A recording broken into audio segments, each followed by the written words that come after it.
Mae Ann Prosser a Mary Jones yn ddau enw nad oes ganddyn nhw gymaint o lenyddiaeth a rai fel Homfrey ac Arglwydd Tredigr, ac eto mae'r ddwy yn cynrychioli y mwyafrif dosbarth gweithiol yn Rhydigr. Tra bod y diwydianwyr cyfoethog ac arglwyddi a boneddigesau yn cael y clod, y dosbarth gweithiol a wnaeth cymoedd De Cymru yr hyn ydyn nhw heddiw.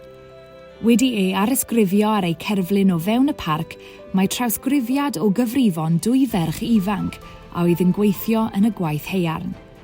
Cymerwyd y cyfrifion hyn fel tystiolaeth gan Rhys William Jones, yr is-gomisiynydd ar gyfer yr ymchwiliad i amodau plant oedd yn gweithio mewn pyllau glo yn 1941. Dangosodd cofnodion cyfrifiad y byddai plant yn aml yn dweud celwydd am ei oed a'r amodau gwaith wrth gomisiynnwyr a oedd yn ymweld, yn yr ofn y gallent golli ei swyddi. Tra bod yr adroddiad yn nodi bod Ann yn 16 a Mary yn 15, mae'n bir debygol ei bod yn llawer iau.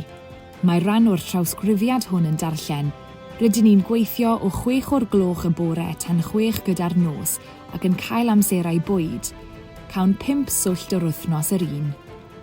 I roi hyn mewn persbectif, byddai un swllt yn prynu 450 gram o fenin i chi. Felly gallwch chi wir deimlo'r caledu y byddai teuluoedd wedi ei wynebu yn ystod yr amseroedd hyn.